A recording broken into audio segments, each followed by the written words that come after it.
take it off the clamp and grab it. All right.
Second annual Poetry Jam event here at the Belmar Public Library. Last year we held this. We had a similar number of poets and a couple of returning masters from last time were here as well. And we're going to have a great night tonight. The one thing before we get started I do want to highlight is, for those of you who don't forget that next Thursday the 7th, weather permitting, is the library's America 250th Anniversary Celebration Concert at the library, featuring the Ocean City Stompers and special guest appearance by Pat Roddy. All right, we got hot dogs, we got ice cream, we got face painters, we got balloons. It's gonna be a lot of fun.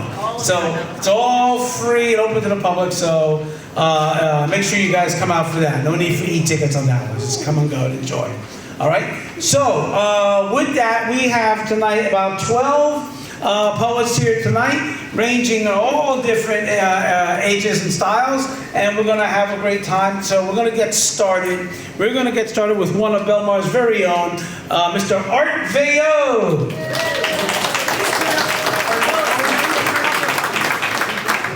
Oh yeah, if you have a cell phone, please turn your phones off so they don't interrupt. Thank you.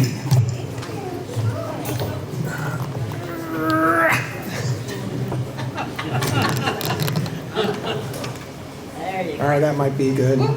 Well, happy Poetry Month to everyone. I hope you had a great month. This was National Poetry Month, and it's the time to read and speak and think about poems. Last year, I did one poem that I wrote myself and then a classic poem. But this year, I have 3 poems that I wrote myself. And the first one has to do with a breakup. Now, it's not the breakup of me and my wife. We'll be married for 50 years in June. Yeah, thank you. I wish you could be here tonight. But it's the breakup I had with an organization that I was a volunteer for, and despite best efforts to try to reconcile the relationship, we just couldn't make it work. So here's a poem I wrote called Final Thoughts on a Relationship Collapse. Sometimes when I'm making art or hiking in the woods, I'm in the groove, I'm on the move, without an end in thought. Or watching while the children play with concentrated fun. They're on the go, they're in the flow, they don't think when to stop. But in the course of daily life, of your work and of mine, we often miss or else resist that meditative state. Because we live imperfectly, our terminations come. Sometimes they're slow, painfully so. Sometimes they're like a train. They come to tell us it is time to put those things away, to let it fall, take home the ball. There's something else to do. As you well know, all things will end when left to their own fate. Despite our hearts, things break apart and fall upon the ground. Entering the compost pile, where everything is laid, from garden flowers to worldly powers, degrading in a bed.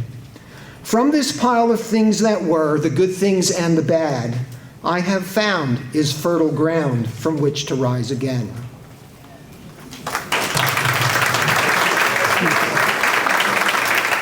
Thank you, thank you, thank you, thank you. All right, well, I have another poem, and this poem is a poem about David Bowie. In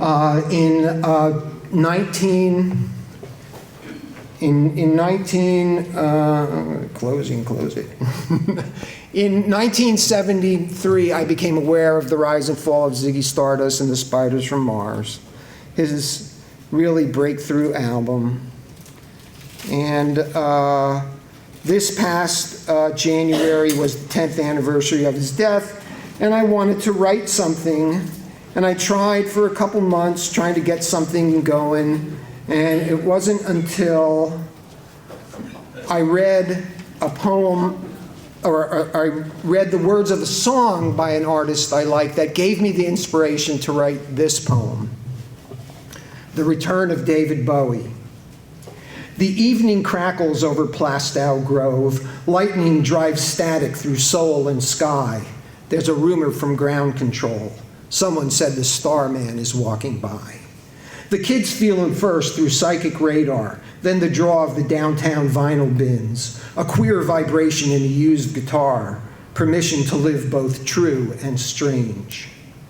He carries a suitcase full of books and selves, Ziggy dressed as Newton in impeccable style, songs that bend the bones and tilt the head, a message of change in lipstick and guile. He blows LA's choking heat, walks Berlin's bomb, strides through stage doors and hospital halls, chanting courage to the cracked and twisted, playing theater in masks that rise and fall. From out a side door in Soho he steps, boots toying with gravity on sidewalk streets, eyes like portals from some far-off world, smiling to meet Iman on MacDougal Street. Boomer prophets kneel at backstage doors, glam punks trade stories like memoirs and beer, and the world sighs, remembering, then begins to dance without questioning why. The headlines won't find him, he won't stay. He leaves a chord, a question, an open end, maps drawn in glitter on tailored suits. Become who you are, then become again. At dawn, he fades into backstage light, but the air keeps pulsing, charged, loud, and we are all on our feet, screaming and shouting for him to walk back out.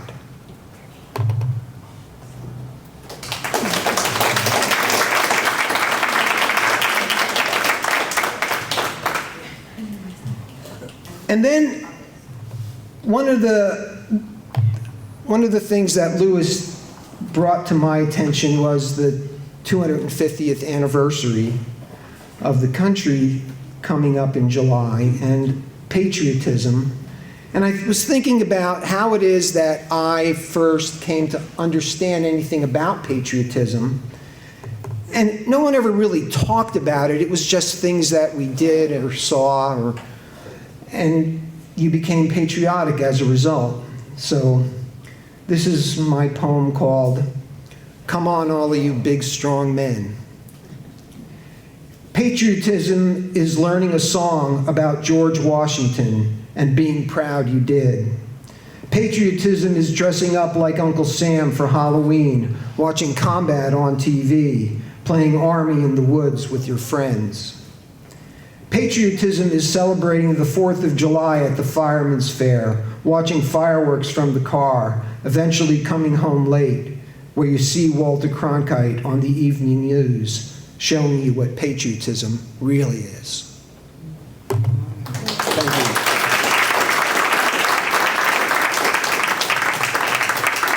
Thank you, Art.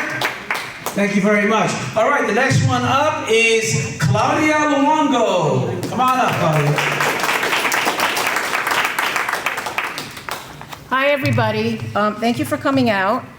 I'm a little bit nervous, and wouldn't you know, when it became 6 o'clock, that's when I started getting phlegm in my throat.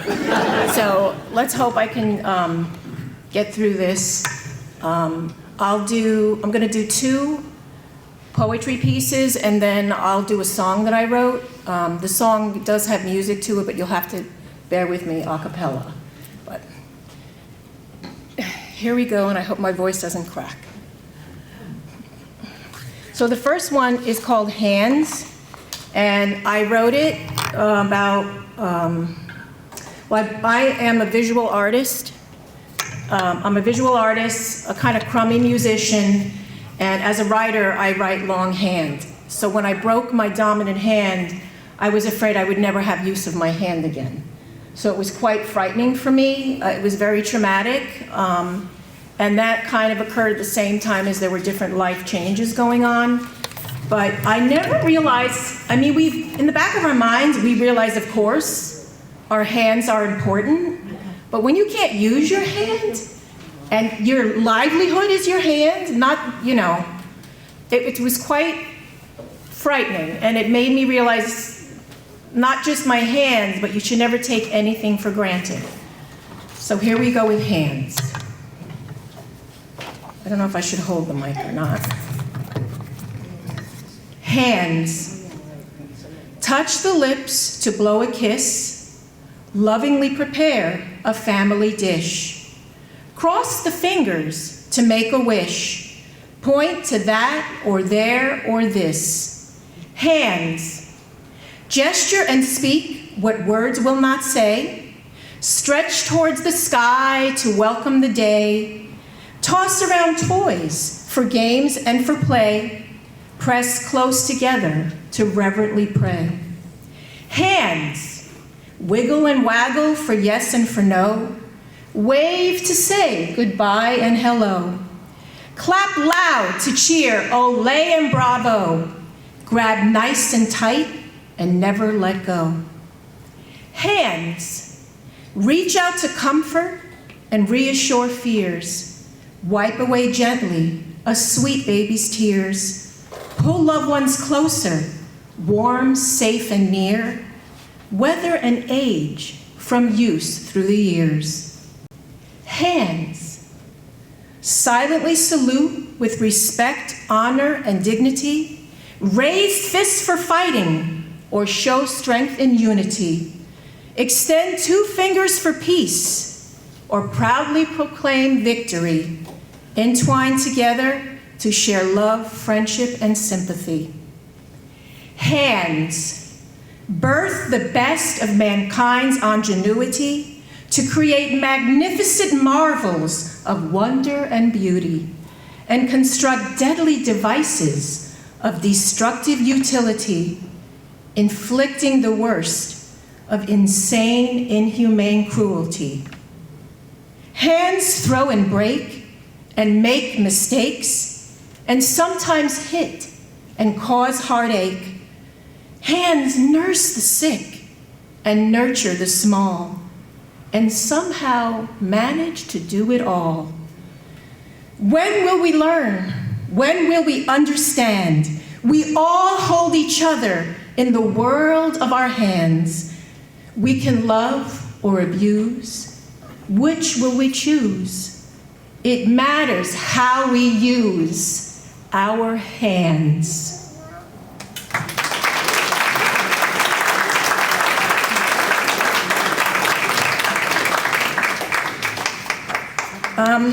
Thank you.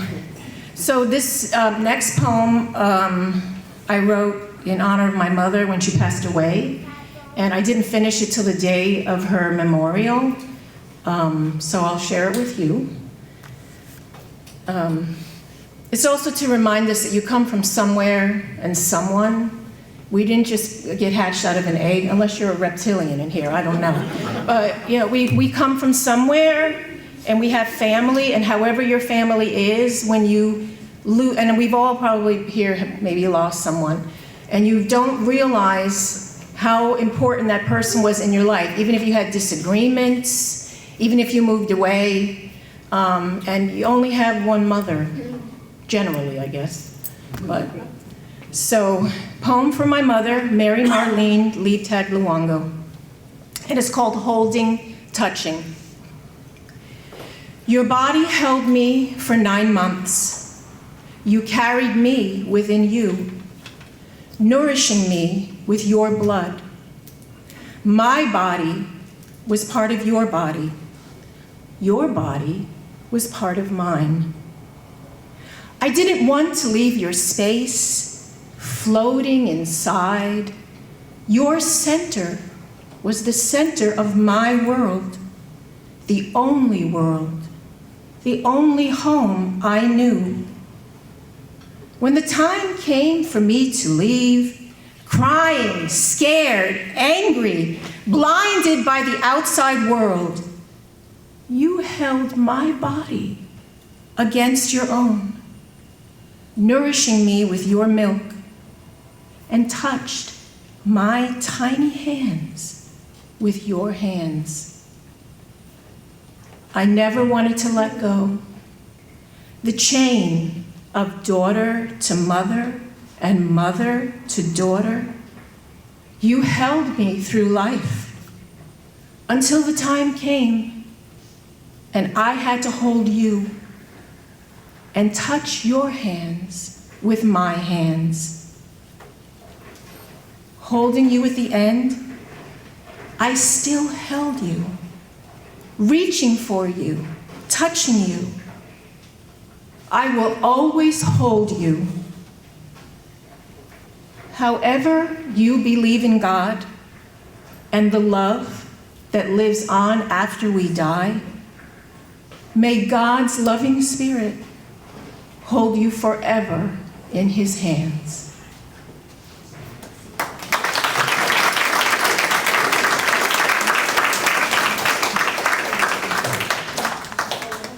Thank you. All right, so this next one, yeah, we'll do the beat snaps. I'm gonna have to snap. So this next one, and I used to sing and perform, well, I still do performing, but I used to sing, but about 7 years ago, I had chronic issues happen with my throat and postnasal drip. And so it's been 7 years since I sang publicly, solo-wise. And I wrote this song I'm gonna sing you, I call it my anthem. I wrote it years ago, like way long ago. I did record it with music. It was kind of like a ska, reggae kind of background, but I'll just have to kind of snap. There is a part, if you think you could join in, you could. But I just hope my voice doesn't crack. I'm normally a soprano. I guess I'll be singing this more like alto. So I ask you for grace. So I made a decision recently that I can't wait for my voice to get better. It may never get better, and singing brings me joy, and I enjoy sharing, so here I go. All right. It's called Strange Tenderness. Let me get a sip. I should have had more than one lozenge.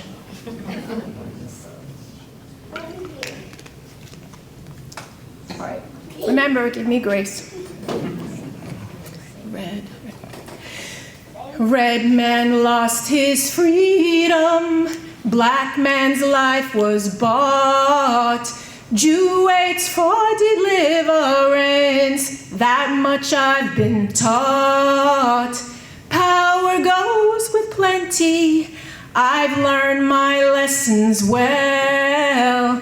When did I start living this special kind of hell?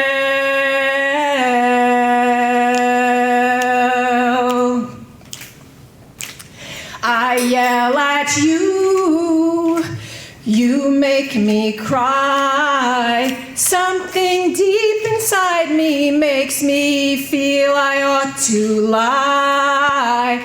World's the same all over, it's a desperate kind of life. Woman lives in fear, an angry man will hurt his wife.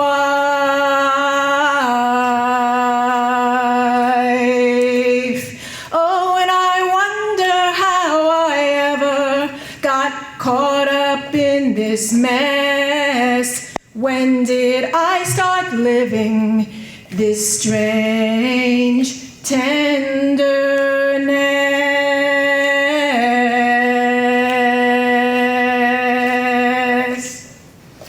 Prophets claim that truly God is on our side.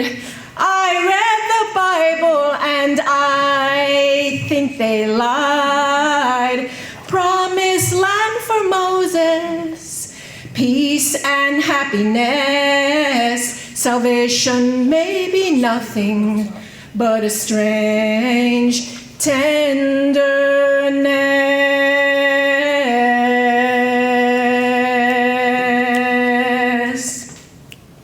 Takes more than prayers to bring manna from above. Takes more than kindness for a special kind of love.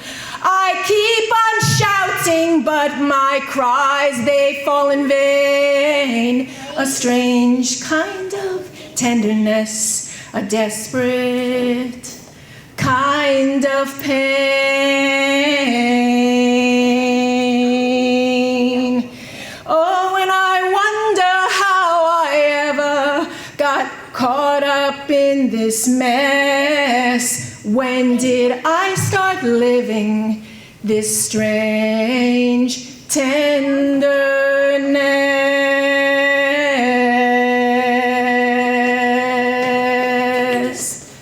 I look around the world and I think about this mess. Some people born with more and some people die with less. Sometimes I think there's more sin than even Jesus can forgive. Ain't no use in crying. It's enough to try and live.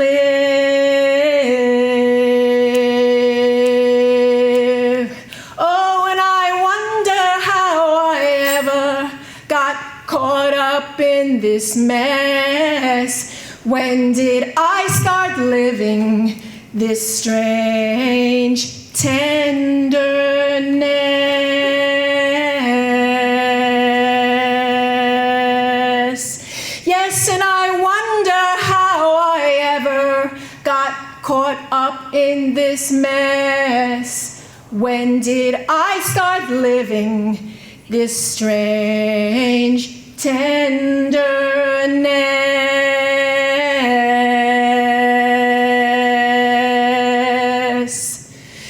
When did I start living this strange tenderness?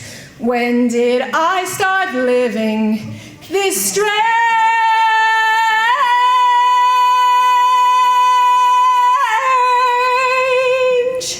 tenderness?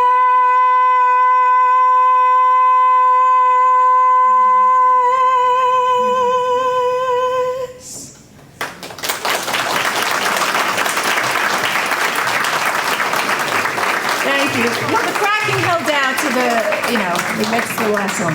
But thank you very much, everybody. And yeah, it's the 250th anniversary of the United States of America. And I just want to remind everybody, you can probably tell I used to be a teacher. So united means we work together, right? So we're working together. Various people, situations, and things working together, coming together. And a state is not necessarily a physical place. State of mind, state of heart, and state of your spirit and soul. Thank you.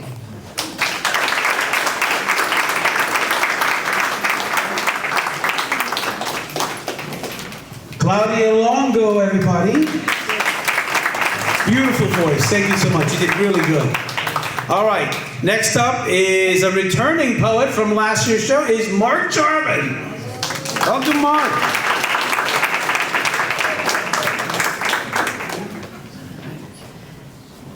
Hello, everyone. I've got an oldie, and again to commemorate the 250th anniversary of our great nation. And I got a couple quick ones by a local guy I know. So first with the old one. So, sorry, distracted by the waves coming in. Let's talk about Walt Whitman. Walt Whitman may be the most American of all poets, and if he were alive today, he would probably agree with that claim. He charted a new course for poetry that was rebellious by breaking from traditional verse while amplifying his love of America and the natural world. The poem I'm going to read by Walt Whitman, entitled "With Husky Haughty Lips O Sea," was inspired by a visit he made in 1883 to Ocean Grove, New Jersey. So, the scene Whitman depicts for us in this poem is not some distant or imagined coastline. It's this very stretch of Jersey shore, just a few miles up the beach and right out our window. In this poem, the speaker stands by the ocean and listens to it. For Whitman, the ocean is a living presence with shifting moods, sometimes calm, sometimes brooding, always restless. Kids in school know that this poetic device is called personification.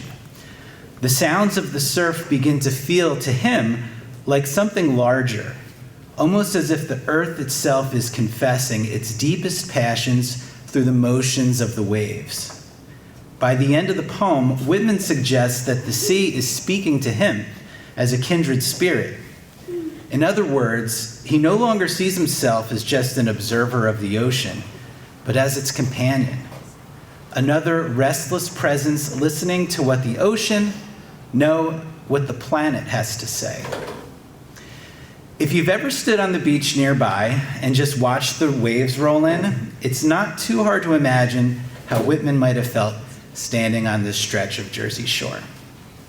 So this is called "With Husky Haughty Lips O Sea" by Walt Whitman. With husky haughty lips O sea, where day and night I wend thy surf-beat shore, imaging to my sense thy varied strange suggestions. I see and plainly list thy talk in conference here. Thy troops of white-maned racers racing to the goal, thy ample, smiling face dashed with sparkling dimples of the sun, thy brooding scowl and murk, thy unloosed hurricanes, thy unsubduedness, caprices, willfulness. Great as thou art above the rest, thy many tears, alack from all eternity in thy content. Naught but the greatest struggles, wrongs, defeats could make thee greatest, no less could make thee. Thy lonely state, something thou ever seekest and seekest, yet never gainest. Surely some right withheld, some voice in huge monotonous rage of freedom lover pent, like some vast heart, like a planet's, chained and chafing in those breakers. By lengthened swell and spasm and panting breath, and rhythmic rasping of thy sands and waves, and serpent hiss, and savage peals of laughter, and undertones of distant lion roar. Sounding, appealing to the sky's deaf ear, but now rapport for once, a phantom in the night, thy confidant for once. The first and last confession of the globe, outsurging, muttering from thy soul's abysms, the tales of cosmic elemental passion thou tellest to a kindred soul. Okay. So I have myself published 2 collections of my own poetry. I have a 3rd one coming out hopefully sometime this fall. The title of the book is Surf Haiku, and I want to share a couple of them in reverence to Walt Whitman, and so here are 4 of those poems. The face of the wave. Its beauty is natural, and it is timeless. Though hidden from sight, the roar from over the dune marks an angry ocean. What ocean engine or god of the distant deep pushes the waves here? Patiently waiting for the dark water to rise and reveal its face. Thank you.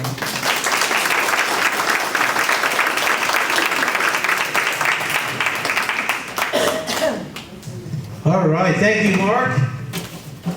Caught me off guard there for a second. Okay, so I just want to mention something to you guys, in case you guys don't already know. A couple years ago, the library had a bi-weekly series of poetry jam cabarets we did. And Art Veilleux over here has been my partner in poetry since the very beginning. So if you're interested, if you like the poetry, Art and I have done quite a bit of poetry together, and with a bunch of other people. And all those cabarets were recorded on video and are available to be seen for free on our YouTube channel. So if you ever decide to go on the Belmar Public Library's YouTube channel, you can see me and Art in action, among other people, reciting all sorts of poetry. And it was a lot of fun, right, Art? We had a great time. Hilarious. Oh yeah, we had a lot of good time. Oh my goodness. You ever hear me, when I hear me doing a British accent on a poem, Doug did, it was fun. All right, so the next one in line is another returning poet from last year, is Linda Chatalian.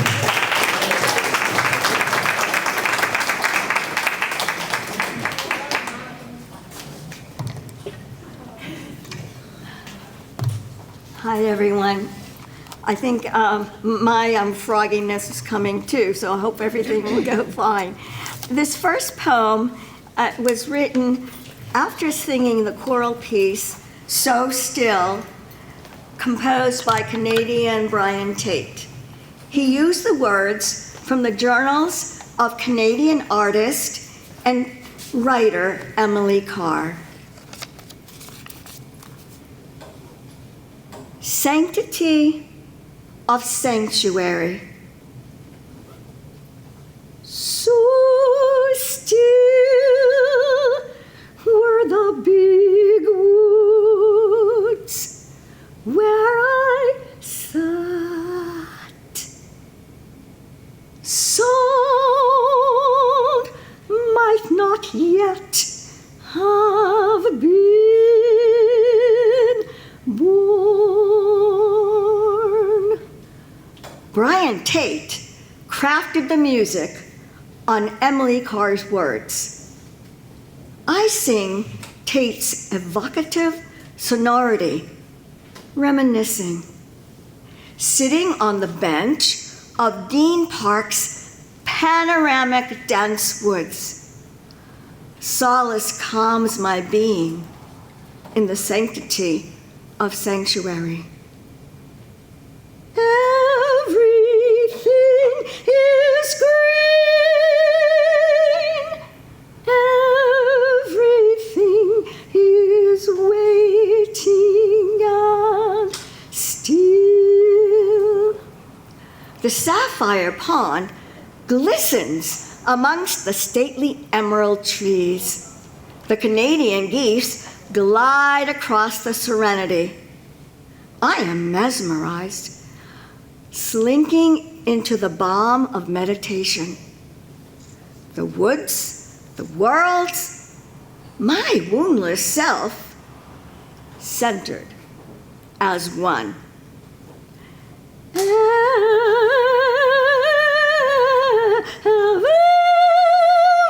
Everything is alive,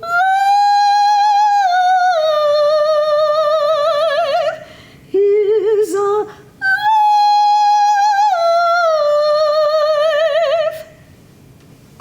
I stroll from the scene, looping by tennis courts, the quietude barely disturbed by players' swings. I imagine the basketball and tennis courts later, alive, with my daughter lunging with her racket and then leaping with an orange sphere. But for now, I bask in the sanctity of sanctuary. So still were the big woods where I sat. Sound might not yet have been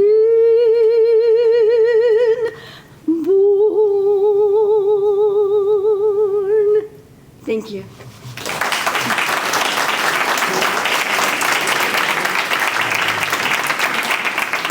The next poem, I wrote this about while I was in a hostel in Jaco, Costa Rica, last January, volunteering in Jaco. The Spanish words are café, which is coffee, huevos, eggs, plantanos, plantains. The ocean whispers. It sounds at first like roaring thunder, distantly rolling. But then the ocean churns as soothing whispers in my hostel room. A comfortable mattress bids me to succumb to dawn's fleeting slumber. My days in this Costa Rican Elysium diminishing. Clutching my bed sheets, half asleep, the ocean whispers. I'm buoyed by the surf's muted splash. But the scent of café, huevos, y plantanos persuades me to arise. Thank you.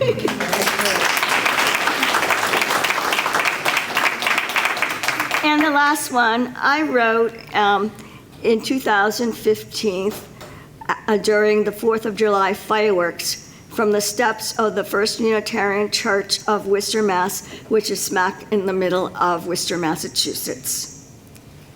Fireworks. Dazzle, razzle, sprinkles, twinkles, dangling, clanging, beaming, gleaming, twitter, glitter, startling, sparkling, captured, raptured, rockets red flaring, glaring, fireworks. Thank you.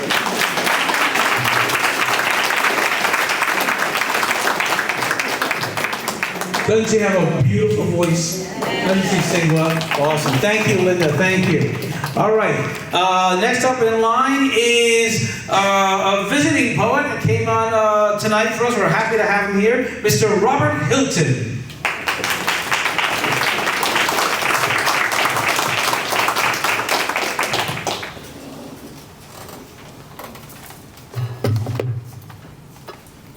Hello. Hey, I'm doing a poetry show. I'm gonna have to call you back, okay? All right.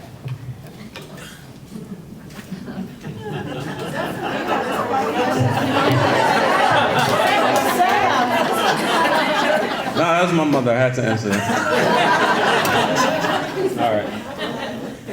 All right, so I have this. I'm from Union, New Jersey. Familiar? So it took me about 50 minutes to get down here. And when I came, I love the ocean, so I was happy it was being held here. Yeah, it's beautiful.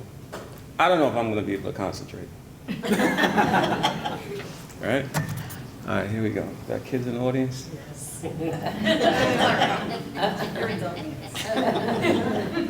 You know, you have to adjust your show sometimes, like your performance. I'm doing that right now. I got a poem in my pocket. I got a poem that's pickled with peppers in my pocket. Win a slam competition, take all my competitors to Johnny Rockets. Cause I got a supercalifragilisticexpialidocious poem in my pocket for any braggadocious poet popping poisonous pentameter. Don't you know I spit 5 feet irons? I'm not semi-am, but I do eat green eggs, ham, and poets from all these poems that I got in my pocket. I got a SpongeBob SquarePants, so I'll make you do the square dance. Do, si, do, re, mi, fa, sol, la, ti. Do in my pocket. I caught Sally selling seashells at the seashore, so I bought one. I spat a poem in a nutshell, then I climbed up to the Empire stage to hear the whole world hear my hey diddle diddle, I'm the poet in the middle. All other poets please step aside and hide because I'm the poet in the middle. I'm the poet in the middle. I stepped to the stage with no accolades, here up in this enclave. Rob Hylton, born son of Caribbean slaves. P.B. paying homage to the road my forefathers paved. From Marcus Garvey to Claude McKay, I find myself moonwalking backwards to Africa nowadays. When I was a young child, I opened a book and I heard a grown man cry tears of joy. Heard him say, "The tropics in New York." And I was like, the tropics in New York? realizing that he was reminiscent about happy days filled with him in his house on Mango Street. Later on in life, I realized what the man was saying. No matter your race, religion, or creed, everyone in this world just want to be happy. Happy like poets with no egos. Happy like the slaves after the Emancipation Proclamation was signed back in 1863. Happy like a poet on stage for the first time. Happy like my grandmother receiving her visa back in Jamaica in 1969. Happy like a poet on stage for the first time ripping his poem without paper. Happy like a signature piece being born. Happy like me, because this is released for me. The way poetry is supposed to be. Expectations from you, none. Just lend me your ears and adhere to poetry with no fear. No fear like a woman scorned and her finger all up in your face. No fear like going to a New York slam competition and seeing New Jersey poets all up in the place. No fear like Rosa Parks' booty doing its duty in the front of the bus. No fear like... I can't say that part. But it just makes me want to cuss. No fear like me spitting Langston Hughes blues, infused with the hues of the Harlem Renaissance. Dance to my poetry. But if you're expecting me to be expecting applauses in the third degree, then I suspect that you are expecting too much from this poet peasant. I am too pleasant for this poetry stuff.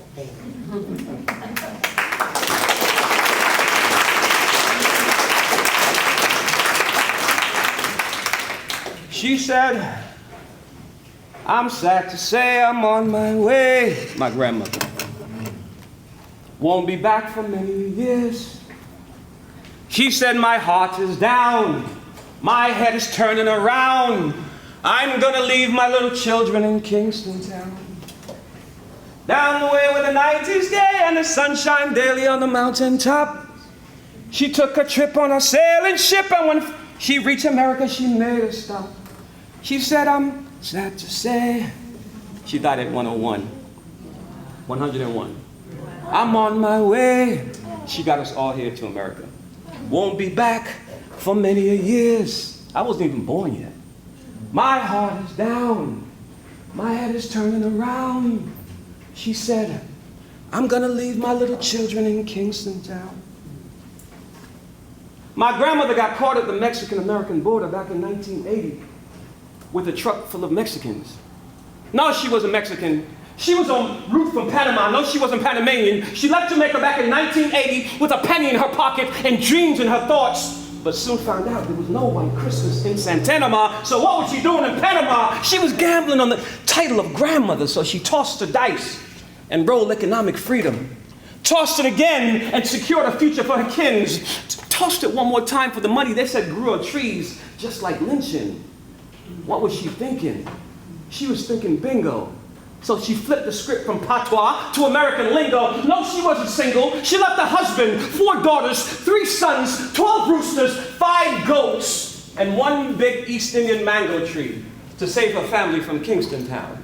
Ain't that where Bob Marley is from? Ain't that where every Jamaican claim they're from? Kingston, where the money is scarce, political parties are fierce, and a jerk chicken will burn the butts from your taste, and if you test the wrong person, you might get maced up in the marketplace. Kingston, where the ghettos run red hot, and the sun will burn up your bumper clot. Kingston, home of the gots, the have-nots, and the have-nots. Ghetto children run the streets of North, but they don't run as fast as they do in Kingston. The unemployment rate is high in the land of the free and the home of the brave, but it's not as high as it is in Kingston. And these were the culminating forces that forced my grandmother away from a land that she loved. So cheers to you, Grandma, for being that sacrificial goat. Cheers to you for tugging your grandmother, your family on that infamous banana boat. And cheers to America, because I'd rather jerk my chicken, cook down my curry, make my rice and peas and coconut milk Jamaican style here than anywhere else in the world. Thank you. My books are for purchase. They're $20 if you're interested. Thank you for listening. Robert Hylton, thank you very much. That was fantastic. Absolutely fantastic. All right, so we have now a new and up-and-coming voice in poetry tonight. We have a little treat. Please welcome young Ava Villeta.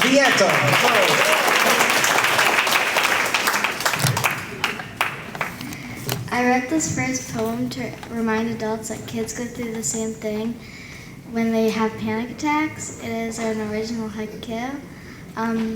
Running fast, closing in. It is a path that goes on. Electric shock stop. This next one is about my older brother Aiden, and he approved it. So I've looked up, and there he was, my mentor, my leader, my shoulder to cry on, even though he can sometimes be a jerk. Without him, I do not have me. Aiden. And this last one is about America's 250th. The country of red, white, and blue, people of color roaming around, through roads of Chicago, Manhattan, and Belmar, our ancestors will be proud as we take a moment of silence for those who passed away as soldiers and lovers, for those who tried to break us down, can't touch us. America is ready to bring on its 250th year of glory.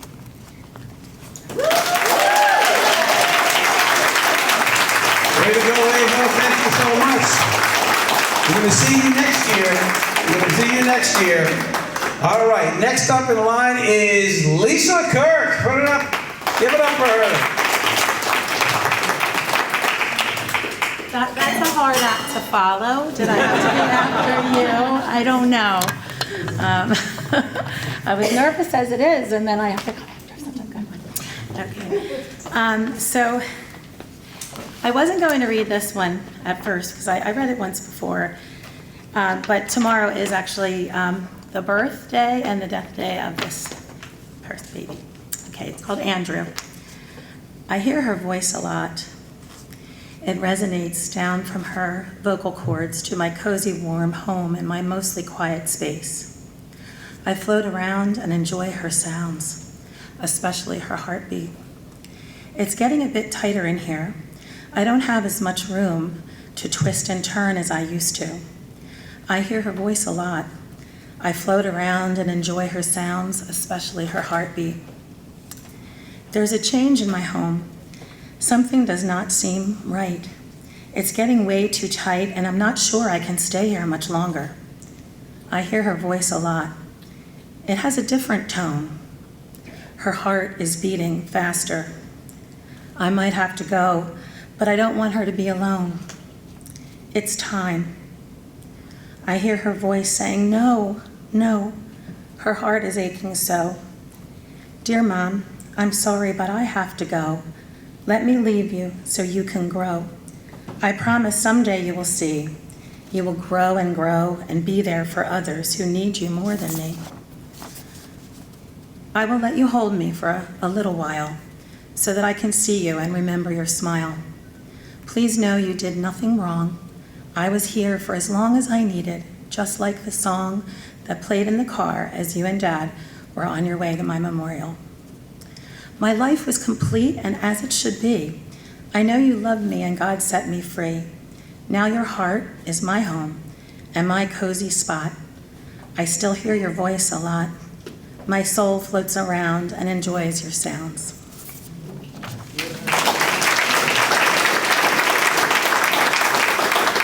The funny thing is, I wasn't going to read it, and I opened up my book to take the other poems out that I wanted to read, and then it just fell out. So he's floating around. Anyway, the other one's not sad. We're happy, or however you want to put that one. This is it's funny because I wasn't thinking about the 250th anniversary so much, but we had gone on a cross-country trip. We saw several national parks, and so that inspired me for this poem. And then also, we had like a prompt in one of the writing workshops at Spring Lake, and there was artwork on the walls, and we were kind of going to look at some of the art, and one of them reminded me of something in Utah that we had seen. So it's called Layers. Layers of earth, layers of earth, pressed down, years of weather, water, wind, and wildlife, changing the matter, forming rock, cliffs, and canyons, transformations over space and time. Layers of life, relationships of past, buried resentments, anger, and pain, bubbling up like geysers, spewing forcefully up into the sky, while the fountains of laughter, joy, and kindness, they erupt like volcanoes, more vast and travel farther, forming new, rich, and fertile soils that grow the most beautiful gardens of flowers and fruit trees. Layers, layers of love, transforming space and time, layers of life's treasures. I'm living mine.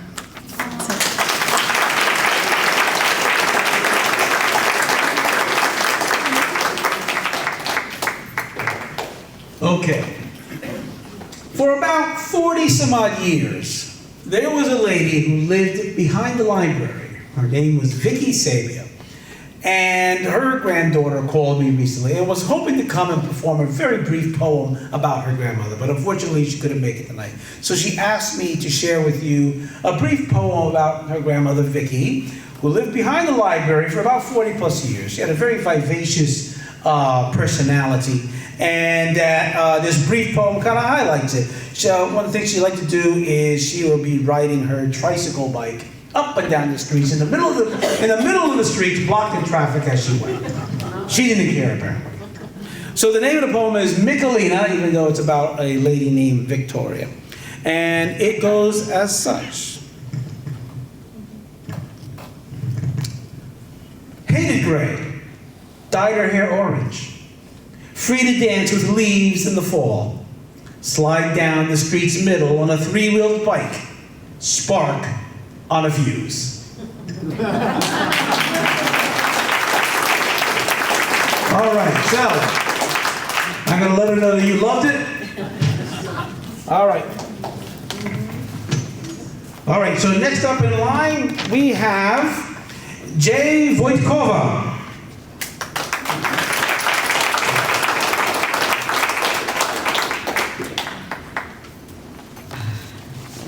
Okay, good evening. I'll put my cheat sheets here in case I go brain dead. So instead of being tempted to riff upon myself to explain who I am, why I write what I write, I'll basically sum myself up as being a hit-and-run poet. Like what happened. Also, a dear friend of mine from Romania called me a living haiku. I felt very honored to be a haiku, and I'll just throw out a brief one, obviously. Essence of water, reflection no longer there. Who am I really?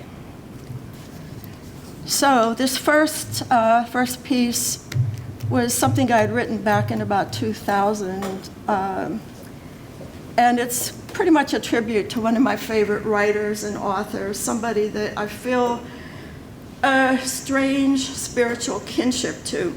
And I'll join the post-nasal drip sisters over here. Okay, this is called Edgar's Sister. Edgar Allan Poe's sister dreams of a loud beating heart submerged in a cask of sweet Spanish sherry down in the dank cellar tomb. A body buried beneath the floorboards, drunken, gasping for foul, musty air. A lost lover's lilting lament, longing, rapping, tapping on the blackened window glass of her lonely bedchamber. Her sorrow, nearer than breath, like a sunken stone deep within an empty heart's cavity. A kind raven's wing to smother her. Whew. So who do you think Edgar's sister is here? Okay, so continuing into the darkness. This one is called Death of a Poet.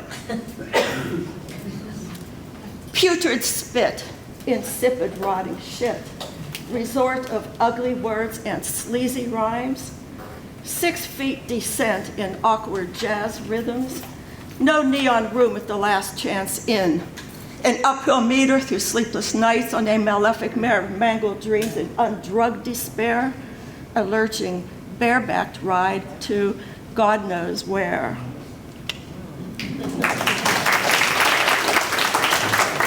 Now, as day follows night, light is the opposite of dark.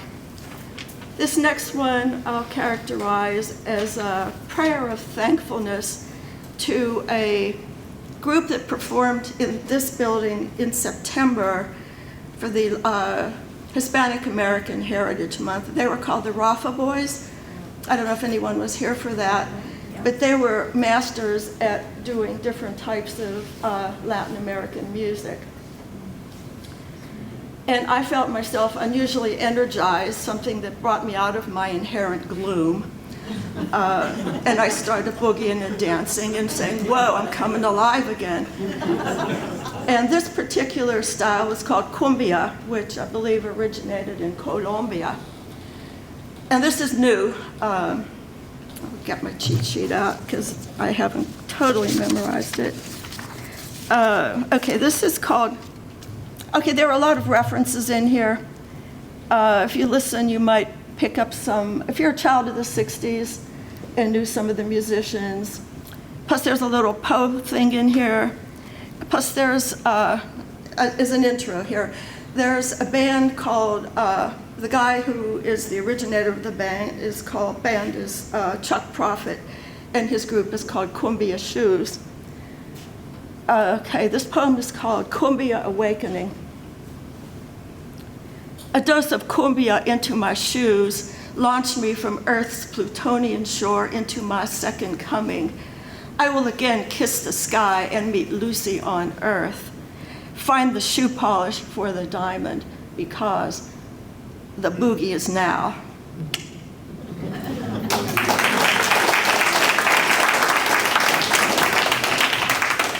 And Voytkova has left the house. Thank you very much.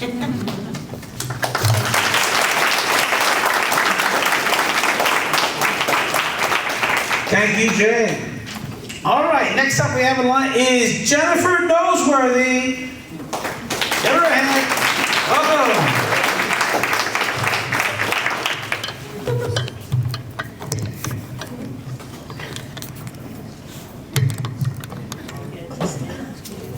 It's fine. Got it? I actually don't really need it. I have a pretty strong voice. Oh, okay, good. Oh, yeah, I'm probably better off without it. Okay. Hi, thank you for coming, everybody. I'm very new to poetry and speaking out loud, so I am a little nervous. I started writing poetry about 4 years ago as a way to help me grieve my father's passing, and I've been addicted ever since. So I enjoy sharing my poetry and going to writing classes as a way of connection and healing for myself and for others. So I'm a very spontaneous creative. So I wrote this morning. It started at 7 o'clock on my pillow, and I got up and added to it for the rest of the day. I call this piece, What's Needed Today. Be an instrument of thy peace. I often hear St. Francis of Assisi say, don't let personal offense get in your mind's way. Focus on the heart to keep destructive forces at bay. This world is full of emotional explosion and regret. Whose ego is bigger, who hasn't really made it yet, who feels compelled to emotionally retaliate. Made in God's image, we were created to be kind. So many wounds have left countless souls empty and blind. From abandonment to estrangement, abuse and betrayal, it's not uncommon to see gifted, loving beings living as human snails. This is not God's way. He created us to be power-filled creatures of his loving unity and care, built for excellence and order in there. The order often surpassed today by superficial competition that never seems to go away. Look under the sweater for a heart, its light view, a love, the Holy Spirit connecting God to you. Nurture, protect, and guide a mother's main role, seems to leave many searching. Where do I look, reach, and grasp to make me feel whole? To be seen, to be valued, and have my heart heard.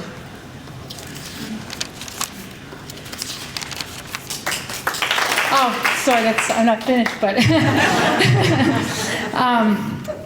what do fathers teach us that we cannot go without? Independence, discipline, and emotional resilience, the hardest skills to master on an earthly roundabout. This world is tainted, and it's wonderful too. We are the people, we are the wedge, and we are the glue. Sorry, I have to repeat that. We are the people, we are the wedge, or we are the glue. Parents can't be perfect, they're human after all. People can't always be loving, they too at times were made to feel small. Forgiveness and compassion go a very long way. Empathy is a strength not to be overlooked today. Protecting peace can only last so long.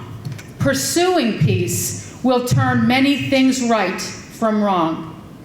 We were created in understanding, appreciation, and love, to foster guidance together from God's word and his love. In John 14:27, Jesus promised, "My peace I give to you, not as the world gives to you, do I give to you. Let not your heart be troubled, neither let it be afraid."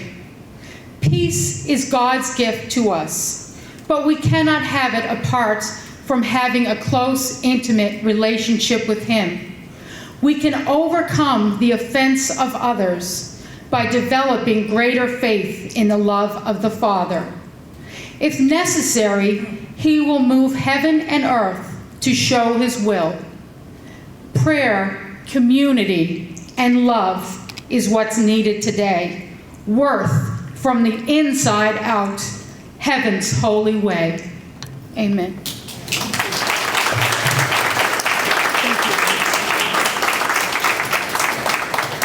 Thank you, Jen. Thank you so much. All right, next up on the we're just rolling right along, aren't we? This is great. Okay, next one is Melissa Czorniewy, please.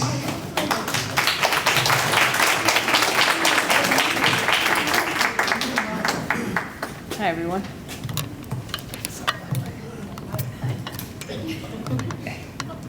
I'm tall. Thank you for your patience. I think you probably saw him, the little guy scurrying around over here, but just in the nick of time. It's funny, I wrote my first one. It was for my son, Rain, and I haven't done poetry or done poetry in about 5 years, like right since he was born, so I felt like it was poignant to share it tonight too. And he's here, but outside. For my son. My love for you is immovable, with the foundation of a forest floor. We are connected like mycelia, placed like the pyramids, carrying the frequency of the gods. Connected like constellations destined in the stars. Sacred geometry aligned our placement. Gemini, I saw your two faces, my future and my past. I met duality the day you were born. I bask in your balance. I make home in your harmony. The sun and the moon, perpetually one.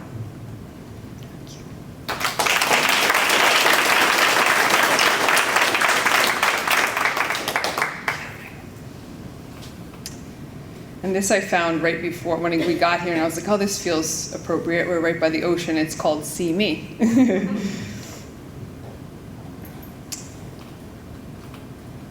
I am the drop. I am the ocean. I am wading water. I am quicksand pulling at your feet. I am slippery as a fish. I am still as the Dead Sea. I am expansive as the ocean. I am narrow as a strait. I have lived swimming fervently upstream. I have died, surrendering like the graveyard of shells before me. I am the octopus. My tentacles take hold, contain, and control. I am the oyster, freely giving pearls to each being I know.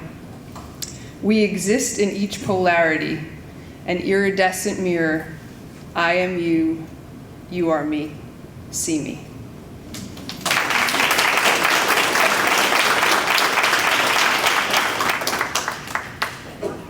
This one my mom picked out and she was here. It's called Oh Mother, so it's like, oh, perfect. Okay,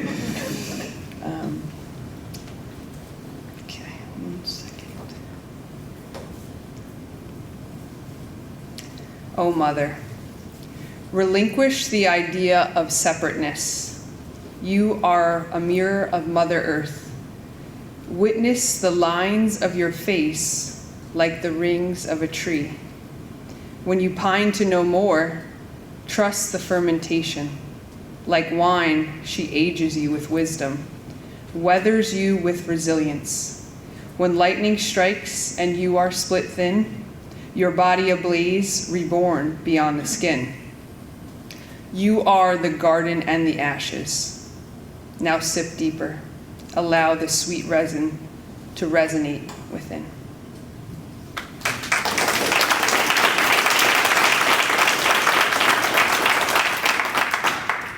I think I probably have time maybe to do one more.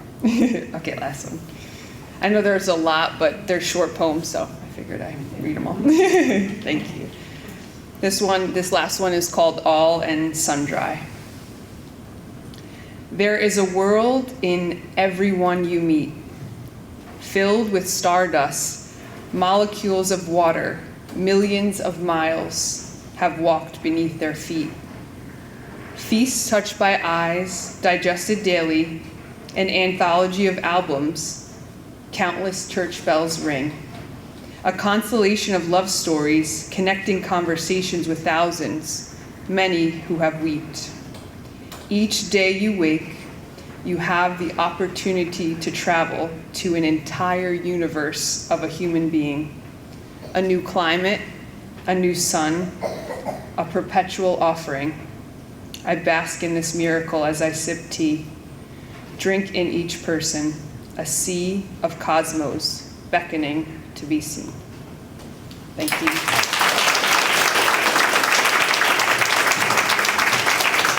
Thank you, Melissa, and welcome back to poetry. All right, so I don't know if you know this, but we actually have a father and son team over here today. We heard Mark a little while ago. Let's hear from Dad, Bob Jarmon. Come on up.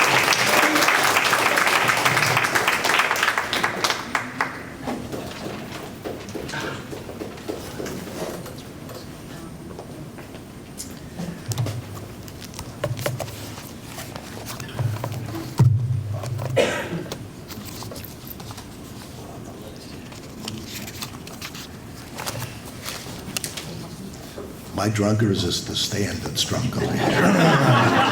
It's too early for that.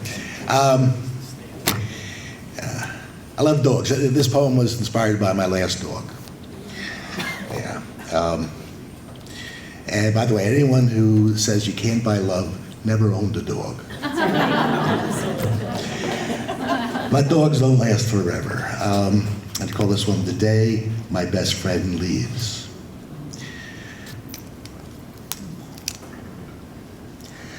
As I'm sitting by the fire with you down by my feet, my thoughts go back to halcyon days we shared, the fields we used to run across, the games of throw and fetch, a host of explorations that we dared. I wondered if your tired old eyes, while gazing at the hearth, see memories within the dancing flame. Since you and I shared many times while I was growing up, I wonder if our memories are the same. You loved to bark and run the squirrels around our maple tree. In truth, they knew that it was just a game. I'm sure that they enjoyed the chase because at heart they gleaned beyond your bark that you were just very tame. Sometimes I hear you snarling when you lay there fast asleep, then softly barking Then I hear you snore. Perhaps you are recalling how you warned the passerby, don't go too close, I guard my master's door. I'll not forget when bedbound for a week with fevers and a bad case of the flu, you would not leave my side day or night, and only let approach a trusted few. You know, or you were my hero growing up. Your loyalty and courage had no bounds. I longed to have those attributes myself. I envied you, as crazy as it sounds. Your days of chasing squirrels and playing fetch have come and gone. I wince to see you struggling up the stair. Your eyes have clouded over. There's pain in every step. What's coming next is more than I can bear. I know the day will soon be here when I will have to do the hardest thing I've ever had to do. I'll hold you one last time. You will not be alone. I think you know that day is coming too. I could not find the strength of will to do that thing today. You're my best friend. You never brought me sorrow. Someday I'll have the courage to do the thing I must. But watching you, I hope it's not tomorrow.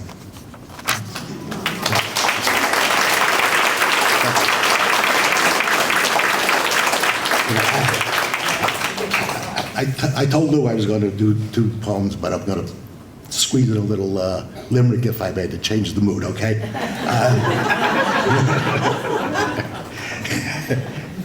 I start up every day with my lovely wife, my lovely first wife and last wife, saying, how'd you sleep? Sleep well. How do you feel? Sleep well. And the day ends with, did you have a nice day? Yeah. What did you do? That's when there's silence. I don't know if you've ever had that. So I thought, well, I'll write a poem then. I call it, Where Did the Day Just Go? On reflecting this day as I knew it, and considering I just went through it, I failed to recall what I did with it all, but I know, spent all day just to do it.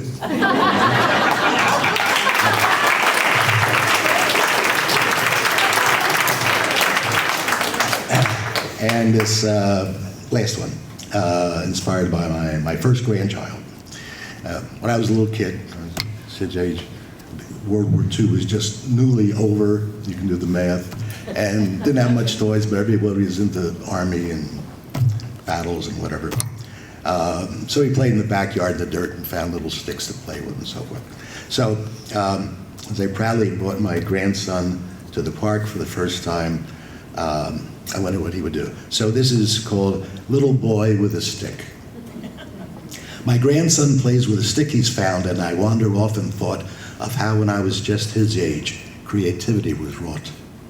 We did not eat expensive toys. As far as I can tell, a piece of string, a bottle cork would serve us very well.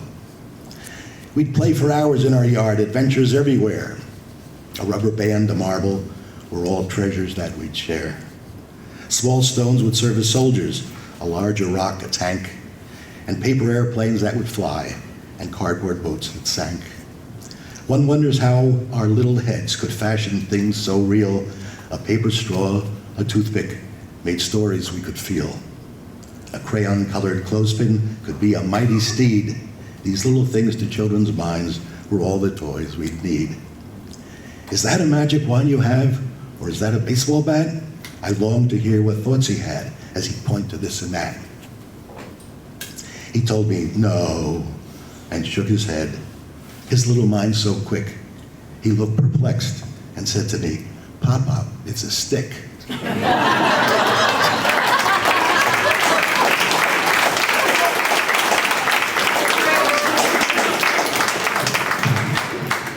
Thank you, Bob. Okay, next and last up here we have a big name in the world of poetry in New Jersey. He has performed for us last time. He was here last time at the first Poetry Jam. He has been with us at our last Juneteenth celebration, and will be returning for the next Juneteenth celebration event as well. So please give a warm welcome to Mr. James C. Ellerbe.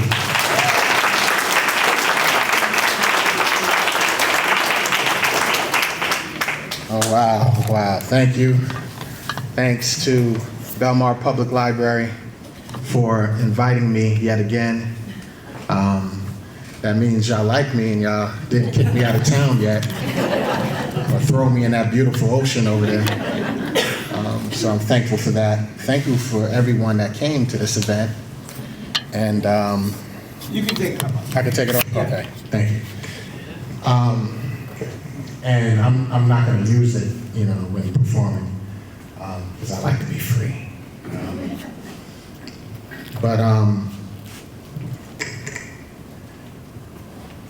In celebration of National Poetry Month, I always get the question, why do you write?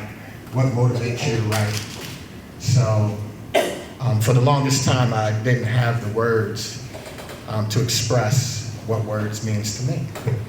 So I finally came up with something, and this is it.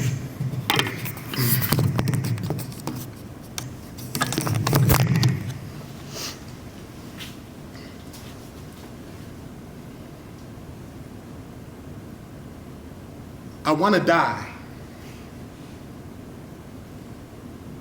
I want to die in words. I want to die in words so I may rise on the third day after my betrayal of plagiarism, to be rewritten after a crown of thorns. Please, don't mourn me after my death. This old vessel of nouns, adjectives, and verbs no longer serve their purpose. I'd rather capture a mind in the hereafter.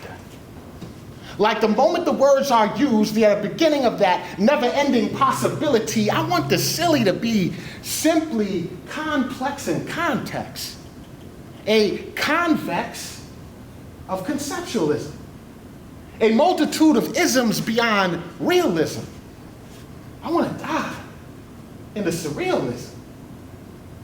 Don't be fooled in thinking this poem is just a string of words with meaningless meanings. For I died in words before. I've been to that other side. And it was at that other side I felt more alive than I ever been. I want to be the fisher of pens. I want to die in words. Let the dead bury the dead. Let every lead tip turn to ink tip. So every drip on paper be everlasting like the universe itself. Let my words be a wealth of literacy. No need to follow me in death, for this will not be the end of the me to be. I want to die in words till my thoughts drain empty.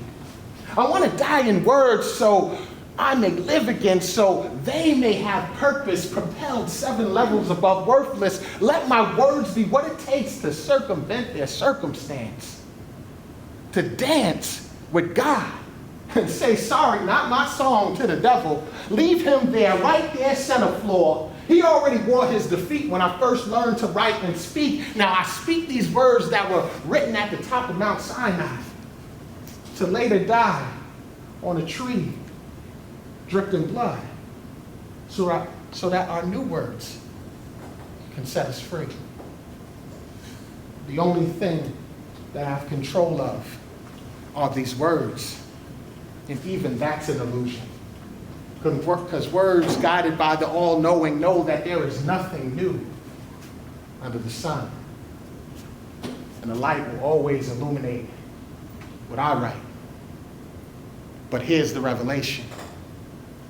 The only solution to this literary degradation, the only emancipation unworthy of my earthly manacles, is that I may die so that I may live in words.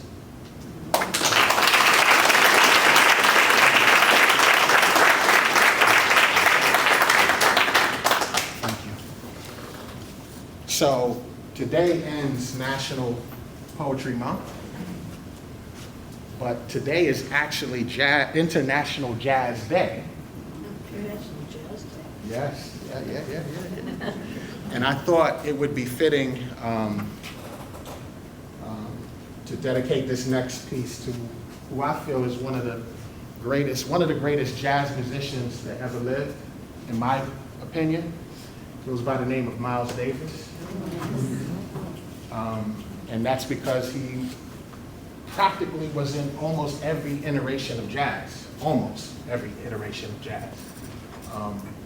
So I thought it's fitting for him. And I feel like I want to do this piece because I feel like there's a lack of appreciation for jazz nowadays. You know, we still have fans and so forth, but I feel the love for it is not the same as it was. And I also dedicate this person to this person. Just like many people, they can't love you for who you are. So I wrote this poem about all three. And do you mind if I share with you? No. Right. It's called Miles Away.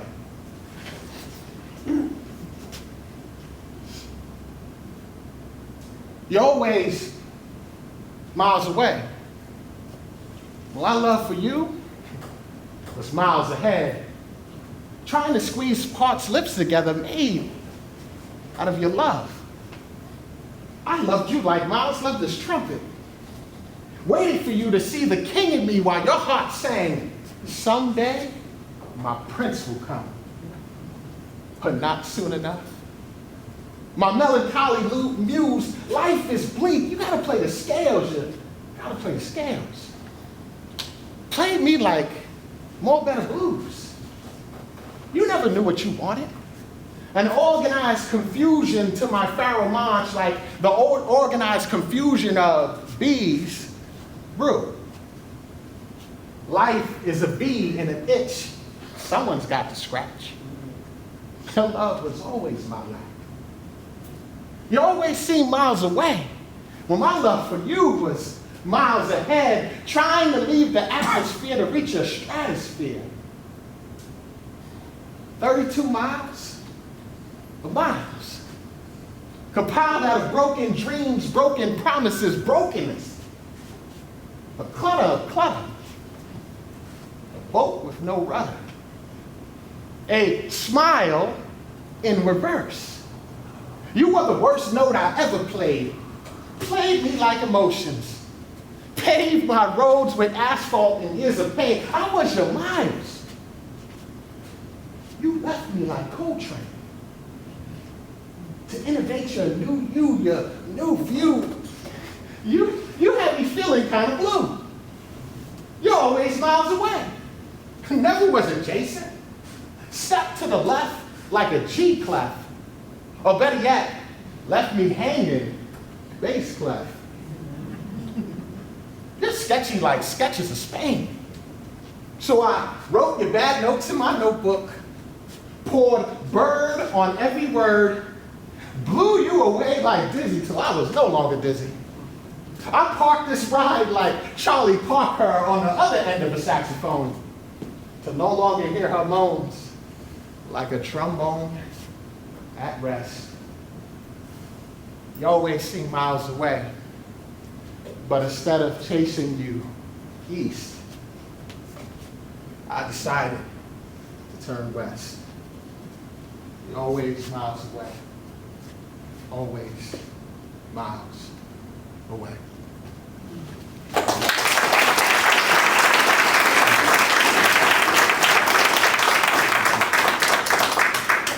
Thank you. This next piece,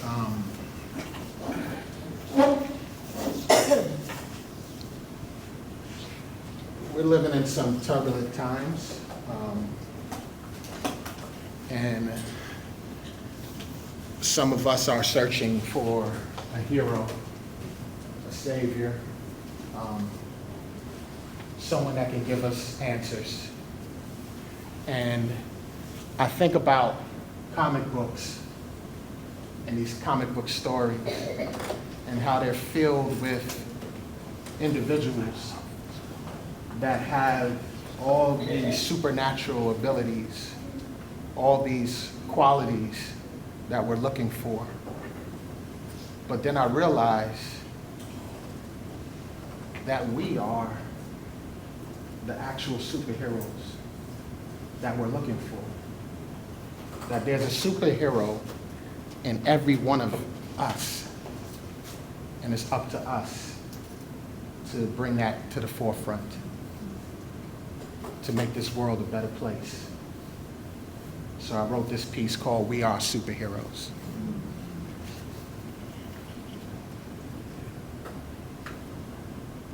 We are superheroes. We are superheroes.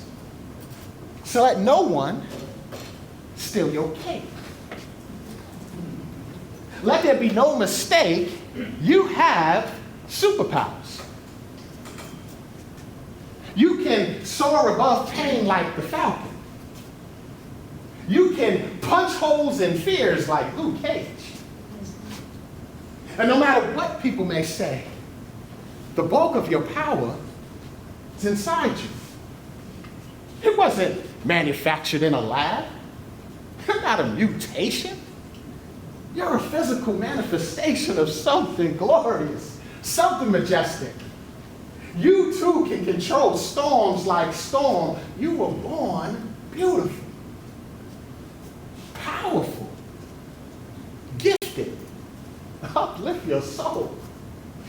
Your neighborhoods are your Wakanda, and you are Black Panther. So save your fellow Avengers. Your name is Isaiah Bradley, the first Captain America. Like you were the first to create civilization, one of God's greatest creations on this earth. So take back your birthright, Esau. Climb, claw, fly your way out of the abyss. Assist anyone in despair. Dare to be incredible. Dare to be fearless, lest you be defeated by your own weakness. Secure your secret identity. The world doesn't need to see. Sometimes great things are done in secrecy. But most importantly, never give up. Tired of injustice, then decide enough is enough. Turn your words into actions, dreams into goals. Hold yourself accountable. For the world needs you. Evil never sleeps. It wreaks havoc, disenfranchised lives, and will always live in a lie. Be the proof in truth. Be bulletproof. Be someone's lifesaver. Let no one steal your cape. Make every day an adventure. Venture to uncharted places. Pace yourself. Don't exhaust all your powers at one time. Even Jesus had to recharge. Be larger in life, like being the source of change. Put on your game face. For the race, it's not for the swift, but for the one that endures to the end. You too bend spoons with your mind. Combined with like-minded forces, you got a course to your destiny. Believe you can. Believe you must. Trust in your maker.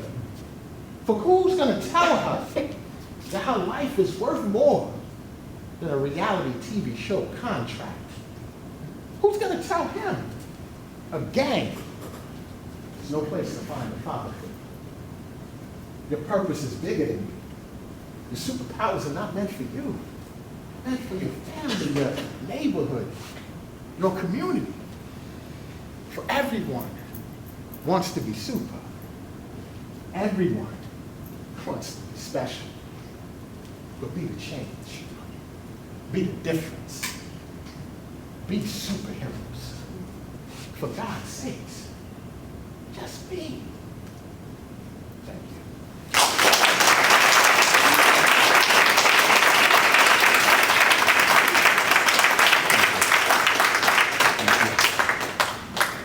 This next piece, I promised that I would do it for you at Juneteenth. You really wanted me to do this piece. Okay. So I'm fulfilling my promise. Thank you, sir. All right.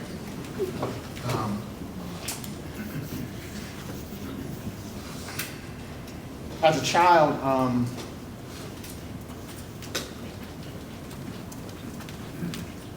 waking up and realizing the trouble that I was seeing before my eyes as a child, the disunity that I was seeing as a child, I couldn't quite comprehend it. I couldn't quite make sense of it. But there was this individual who I truly believe was an angel put on this earth. So I wrote a poem about him, and I know everyone in here knows this person. So I'm going to dedicate this poem to him.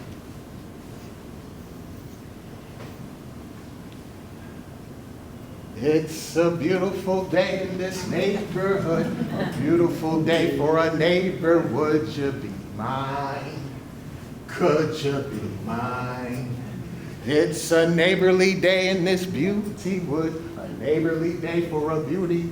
Would you be mine? Could you be mine? Growing up as a black child, spent plenty of therapy in front of a black and white TV, watching as this white man from Pittsburgh, PA, stare right back at me singing, "Won't you be my neighbor?" And feeling that this is the very first time that someone that doesn't look like me finally accepts me for me. Black skin in my location, black skin and family limitation. But this white man with a divinity degree wants to be my neighbor. White Billy can have a care in the world, but black Billy's son, God bless the child. And yea, though I walk through parks littered with empty crack bottles, broken swings, broken hoop dreams, torn basketball nets, concrete concentration camps called projects, I will not fear my neighbor. My intro to Racism 101 was at a classmate's home, up the hill, not on the other side of the tracks. Not a latchkey kid like me, somewhere in white paradise, 3-course meals. Blessed if I had more than one. Never seemed to wear the same clothes. Never followed through candy stores or asked if I'm going to buy something. Every quest to every cash register was like winning the lotto or a bottle of Yoo-Hoo. Yoo-Hoo! Do you know how much this G.I. Joe costs? Never got the stares that say, you can't pay. To have brown skin, you'll always pay. But this white man on my TV wants to be my neighbor. America, land of so-called democracy, really land of white supremacy, where blacks are catered to a whole buffet of misery, lackluster education, unequal housing, high interest rates, neighborhoods where Karen's getting your face to debate whether you got the luxury to live there. Poor health care that can care less that you're in pain. Let's dish them a whole truckload of degradation because they have a high threshold for pain. Make them move to another neighborhood to be someone else, his neighbor. Mr. Rogers would lull me by with slow speech and few choice words. Somehow, he heard my pain. Across the cavern of satellites and networks, netting fears and throwing them back to the hell that they came from. because no one should be treated as other, let alone one black child. Mr. Rogers wasn't about being famous. Mr. Rogers should have been part of the Klan, not the KKK, the Wu-Tang Clan. Because Mr. Rogers was always for the kids. So as a child, I really wanted to be his neighbor. If a crime is committed in my vicinity, the first command given by the first cop on the scene, put your hands behind your head. Don't answer the question or choose to be silent. Put your hands behind your head. Can't lie. There have been plenty of times that I wish I were dead, to finally be in a place with a personal invitation, a black heaven with black angels. Heard God was black too, but that's controversial. Wouldn't it be grand to watch Mr. Rogers' Neighborhood without any commercials? Just to hear him say, won't you be my neighbor? Won't you please? Won't you please? Please won't you be my neighbor? Thank you, neighbor.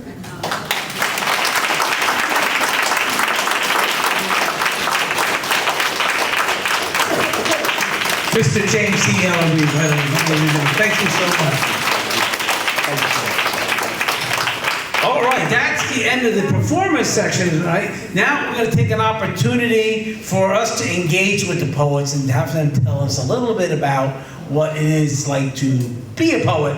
So if anyone has any questions to start the roll in, I'll pass the microphone to one of the poets to start answering. Has anyone had a question to ask any of the poets? Anything? All right, why don't we get the ball rolling? I'll start by asking, let me start with my partner in poetry, Art Veilleux.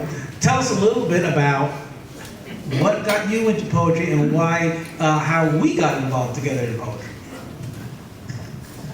I guess listening to the first Black Sabbath album got me into poetry. I put it aside for a long time as I entered my early adulthood. And then I met someone who was so into poetry that she could name poets from little snippets of poems. And it just intrigued me to no end. And I started to build my interest, and after that, I've been trying my own hand, and that's how I got into poetry about 20 years ago. Next. Same question? As a kid, I always admired poetry, how someone could take a concept and distill it into a few lines and make it rhyme. And I remembered poems from lower grades. My teachers criticize me. They say I loaf and shirk. I'd do great things to show them if it wasn't so much work. Those kinds of poems. And then when I retired, well, it was kind of a break from practicing medicine. What I did to do something creative, because there's no creativity in medicine. And if you get too creative, they slap your hands.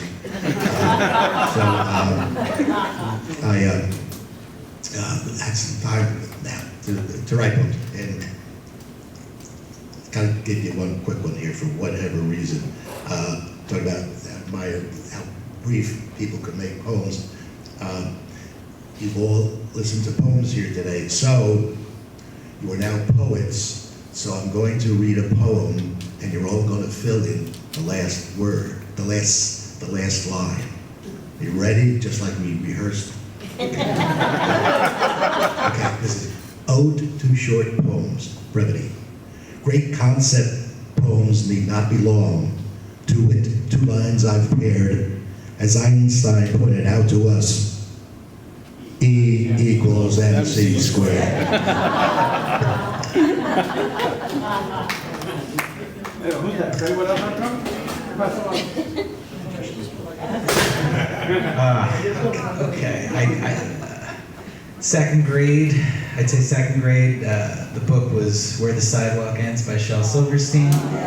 We passed it around amongst my friends. I still have the same book. I've read it countless times to my children. It's in a couple of pieces, but it sits lovingly on a bookshelf and too sentimental to throw it out. So that's what started it for me. There was probably maybe a 20-year break between Shel Silverstein and when I got interested in poetry again, probably seriously after college. I was an English major in college and managed to not take one poetry course, but when I guess when I was in my early 20s out of college, I just kind of fell back into poetry, and the rest is history. Oh. James and then Robert.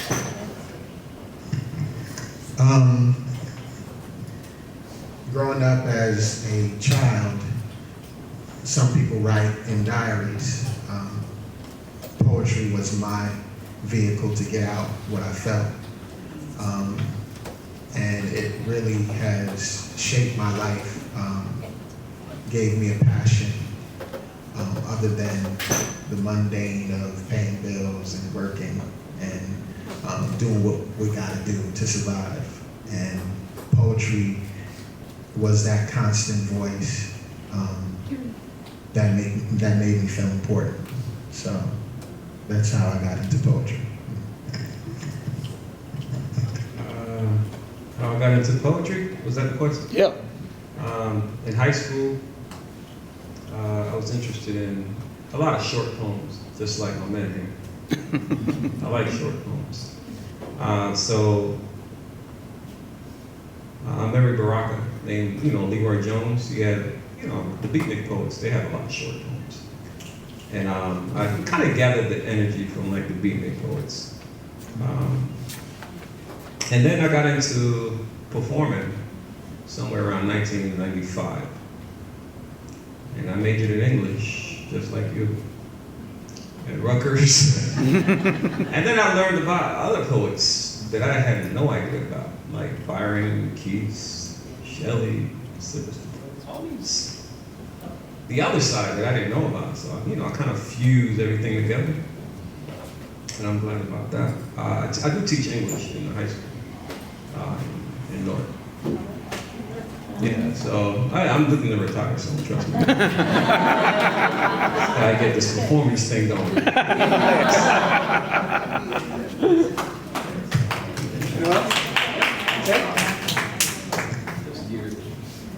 Well, for me, poetry is probably an expression of the supernatural, because sometimes I'm just gripped by the muse. I wake up in the middle of the night and I gotta fumble around for my pen and my paper because my mind is just flooded with images and thoughts, and I know I have to capture them on something concrete before they slip away.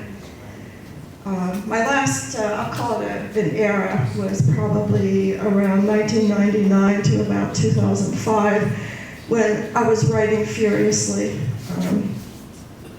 And then I just went dormant for a long time, but like I said, supernatural, plus there's this geophysical thing going on with the planets, and right now, whether you believe astrology or not, which I do not look at it as like a religion, but it's something I know a lot about. But right now I know the planet Uranus has entered Gemini, and I'm a Gemini, and it's the planet of the revolution, the rule breaker, the poet, the crazy person, the madman, the mad poet. So I feel like a new energy coming in me. So again, I think it's, I don't attribute it to my own, I'm not gonna say, yeah, I'm a very mental person. And a lot of, well, I get it many ways, but a lot of my poetry is very heady. It's very philosophical and a lot of obscure references, and that's good, and it's for certain people. But for me, poetry, it's supernatural. For me, it's like a divine gift. I think In the shamanic cultures, a lot of the shamans were poets, like the ancient bards of Britain, the druids. They could capture an audience with their words, and it was pure magic. They could shift the forces. They could do amazing magical things. And I'm not, again, jumping at being a hit-and-run poet. I keep it short and sweet, but I could start to ramble, so at that point, I'm going to say Led Zeppelin, ramble on. That's enough. Okay, yeah, go ahead. I just wanted to say that it's so interesting to hear everyone's poetry. And I was actually an art teacher for emotionally disturbed kids when I first came out, in my career. And I just listened to what they would, like sometimes they would write these amazing things. And then through the years it was really about relationships and romance. I'm a romantic. And I started reading a lot of poetry like that. But in my older age now, I'll be 65 this coming month, and I feel like I've just been bursting with feelings and waking up like right away and getting ideas. And I love how it expresses things that were in us over so many years, pain that maybe we suffered that we didn't really get out. And sometimes it's just a prompt that brings it out. And I just think it's really wonderful. Anyone here can put their emotions on paper, like you were saying, your journal. And I just think it's beautiful, and I thank you for doing this. Does anyone else?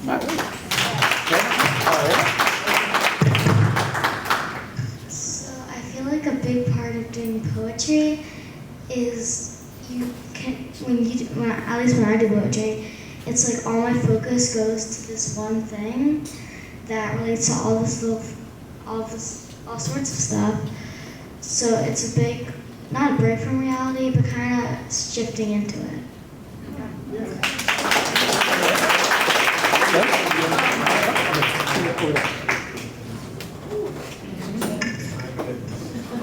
It's nice to see a young person writing poetry.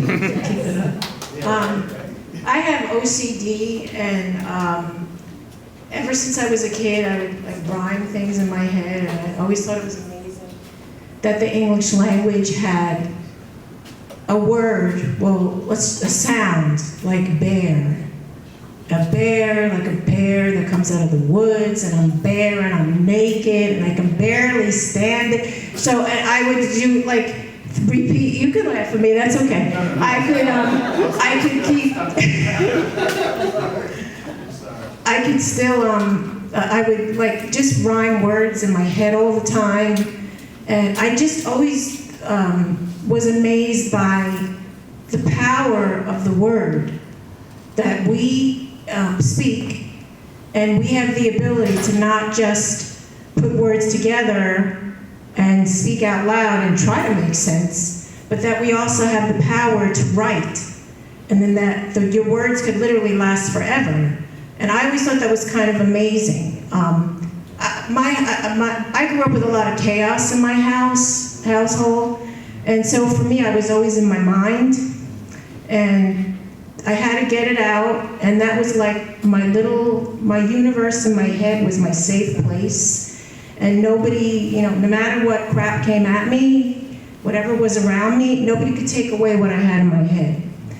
So I creatively let things out, and just writing was always very easy for me. So what I couldn't say out loud as a kid or in situations I was in, I could say my words, not just in my head, but I could write them down and they would be there forever. So it's just like, I just always found language so interesting, like the alliteration, if you keep repeating the same similar sound, let it flow, almost rhyming words like, cape and awaken, like that, like the almost rhyming kind of things. And I don't know, I just think it's magical. Like I think that being able to speak and sing and to write that stuff down, I just think it's amazing, and anybody can do it. If you dream, if you think, you're a poet, you're a writer. I mean, I walk around all the time with words in my head like a crazy person.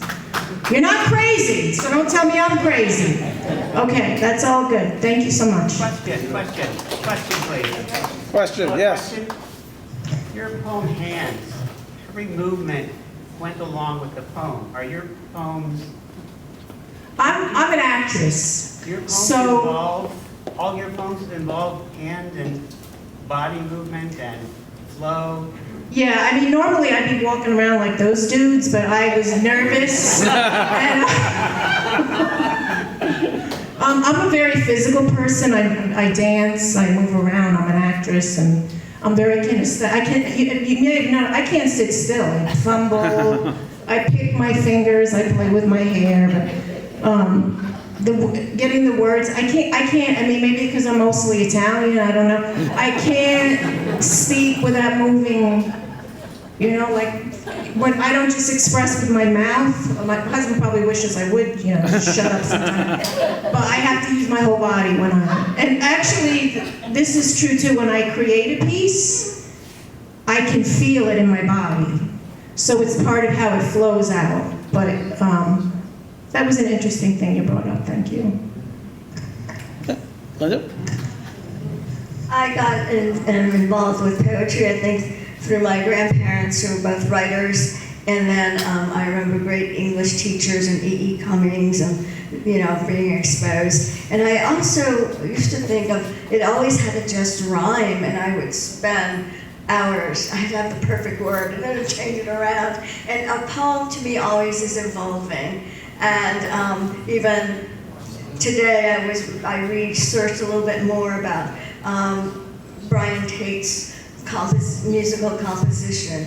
So, you know, so I changed some words. And then I realized I don't have to rhyme all the time. So, and then and it is spiritual and just comes from above sometimes. I'm walking along and I say, oh, and somebody says something, oh, gotta write that down, maybe someday it's a poem. So, be careful what you say.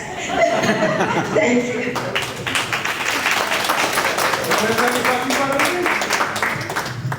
Nope. All right, great. Did any of the poets have any last words of advice or anything? Anyone interested in poetry? What to look for? What to expect? There's a hand. Oh, there you go. The comment. The gentleman who did the my words and resurrection and my words, I want to die. Yeah. I love that. And I think the stories he told and superheroes are so hopeful and optimistic. I hope you present it to children who are big duty today. Interesting enough, when I wrote that poem, it was for children. Yeah. So yeah, and I have. I get requested a lot to do that. School, and I think today is sad. We're the superheroes. We gotta do our part. Did anyone's mom or dad read poetry to them? Excuse me? Oh, did anyone? Oh, okay. Anyone read poetry? Well, this one, we know this one right over here.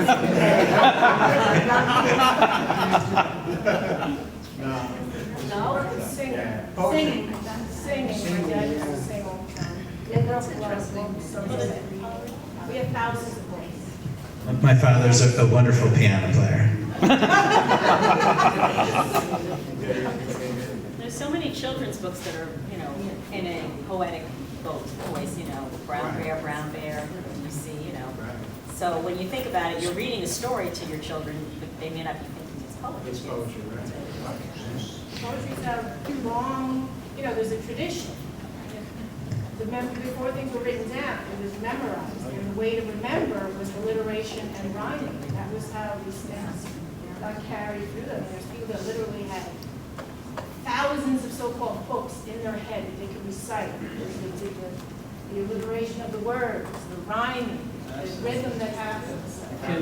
We're meant to speak. We're meant to have words. We're meant to share them. One of the things that I know that Art and I have experienced when we did the poetry jams, cabarets, and Art, remember this, I've always felt that the lyrics to a lot of the popular songs that we had, like the sound of silence, they take on a whole different meaning when you actually listen to just to the words without listening to the music, and those lyrics really change your outlook of what that song even means to you once you hear it. And I remember we did The Sound of Silence, and we did a couple other songs during that time as well. I once described poetry this way, and Art was ready to kill me because he thought I sucked. But I once described poetry as the filet mignon of language, whereas we talk every day in our ground beef of language, but we enjoy poetry like we enjoy a good filet mignon. So, but that's what I always felt.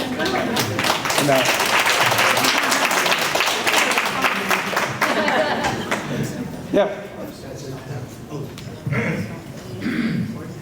So, getting back to the original question, when I retired, I was looking for different things to try to see if I could do. I had a father who always said,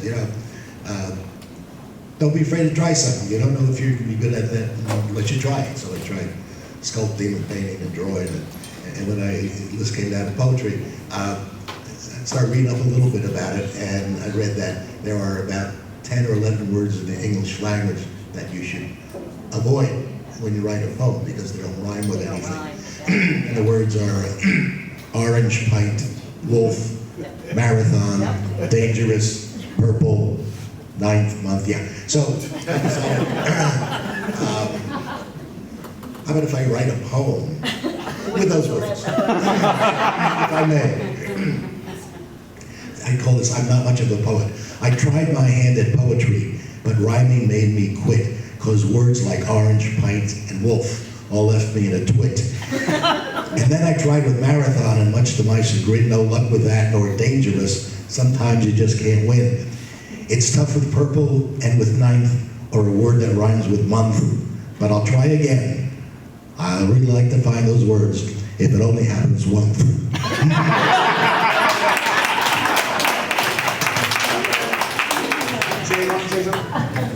Just a comment about lyrics.